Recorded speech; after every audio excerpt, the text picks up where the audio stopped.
So if you could retain just one citizenship, what's going to be the most desirable one?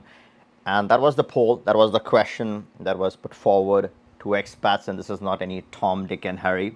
This is the expat community's feedback, including our advanced members and close to 200 participants for this poll. And the clear winner over here by quite some margin was Singapore. The choices were Singapore because that's the number one citizenship in the Asias, and this is in my opinion because Singapore is a hot favorite for financial advantages. You don't get this with or as much advantage with Japan or South Korea. Those are the other two heavyweights in Asia.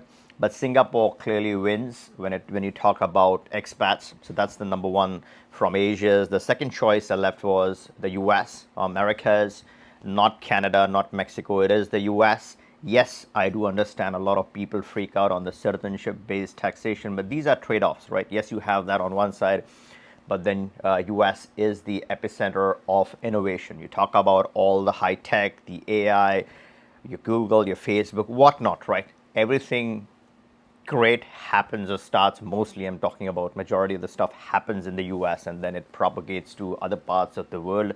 That is where it all begins from, and then it gets pushed to other places. So you don't want to be locked out of the most important part of the world. US, of course, without doubt, is the top choice for a Plan A citizenship. So that was the second choice. The third one had to be one from Europe, right? It can't be Middle East. Those passports are not that strong. Not everyone desires that part of the world. It has to be Europe. And inside of Europe, what's the most powerful citizenship? Of course, it is Germany. Yes, you might have your fascination with France or Luxembourg or some other citizenship, but when it comes to picking one, it had to be Germany. These are planned A's, right? These are the most desired citizenships. These are number ones. These are plan A's. So these are all the good boys of citizenships, right? When you have a plan A, you want a plan B, you want a second citizenship, you have all these good boys, you want a bad boy. And plan Bs are the bad boys of citizenships.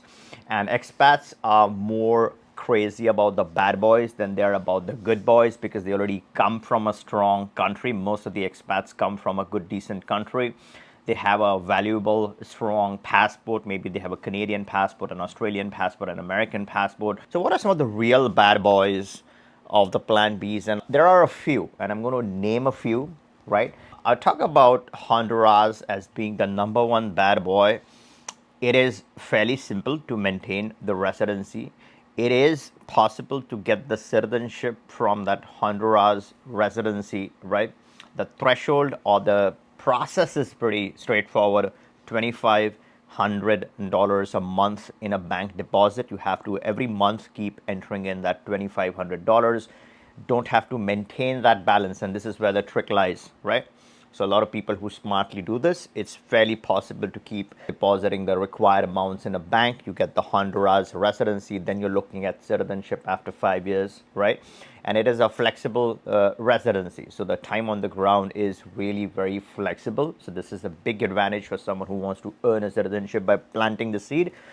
The second bad boy is Guatemala, and I really am fond of Guatemala quite a bit because the thresholds are really low. All you need to qualify is 1250 USD per month of qualifying income. If you can prove that, then you can get this residency. Keep it for 5 years. You have significant advantages because you have that connection with Mexico. It's very easy to go back and forth. You have to check out of one country, check into the other country, and that's when you actually go. And sometimes people accidentally just cross over without realizing. A lot of interesting permutation combinations between Guatemala and Mexico. Mexico is between a plan A and a plan B. I would say Mexico is not a bad boy. It's somewhere in between. It has a very good, solid, strong passport. Not everyone wants to live in Mexico because of the whole Spanish requirement, right? Very few people speak in English. Certain areas would speak in English, but most of Mexico would not speak English. and you would really need to learn some Spanish in order to get accustomed to living in Mexico. And not everyone likes the weather, it's too hot for some people. And then you have South Africa, and the Africa is very interesting. Not everyone's cup of tea. It's a direct permanent residency, 6,800 US dollar, a one-time donation to the government, and you get South Africa. Other hot option here is Brazil, right? Not for everyone. There's a golden visa. It's not clearly defined as, it's not branded or marketed as a golden visa, but it is an option in Brazil where you cross a certain threshold, you can establish your residency. Based on the amounts, the residency itself can be flexible. The Brazilian passport is very interesting. The moment your situation changes, let's say you are in Brazil on a residency, let's say you have a child in the process, then suddenly you're looking at a citizenship after 1 year. Let's say you get married in Brazil. A lot of women, beautiful women in Brazil, who knows, right? What happens? Let's say you get married, you find someone accidentally, you land up in a relationship, you get married, and then you also again looking at an immediate citizenship in Brazil. Brazil is definitely a bad plan B, bad boy. Cambodia, it's really good because you either can do a direct, the cheapest option is just go enter Cambodia on an e-visa and then extend, get a 1 year business permit, right? Fairly straightforward. You don't have to actually work or do anything. You just managed by the agency, but you can obviously obtain a business extension for a year. The more formal way of doing this, if you're interested in picking up a Cambodian passport, you can consider the CM2H. It's like the MM2H, right? The new MM2H is not live, but the CM2H is live. People can apply for this one. In 5 years, you're looking at picking up a Cambodian passport, a real bad boy in the Asias. These are some examples, and there are several other options, and my channel is all about plan Bs.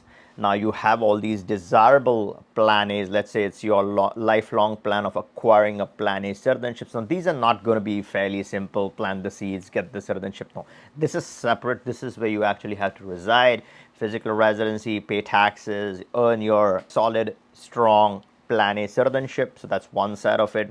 Apart from this, then on the other side, by planting the seed, by establishing flexible residencies, by being in and out of the country when it's needed for you, the bare minimum time on the ground, you can earn all these. That's when you're talking business, and that's when you're protected. Your plan B protects you from all those plan A countries, so you can afford to keep the plan A's. You don't have to sit and renounce a bunch of stuff. You can afford to keep your plan A because you have your plan B. Moment the situation turns crazy, you go to your plan B. The moment the situation is normal, you have your plan A in the bag, protected. All right, let me know your thoughts in the comments. What's your favorite pick, not for plan A but for plan B, right? That protective citizenship. And if you aren't yet subscribed to the channel, make sure to turn on the bell notification and subscribe. If you aren't an advanced member, make sure to hop onto the description. There's a link to the advanced membership. You can join the channel and be an advanced member and provide your valuable contributions. We take advanced member feedback very seriously. And if you like this video, give me a thumbs up, make sure you're subbed, and catch you in the next one.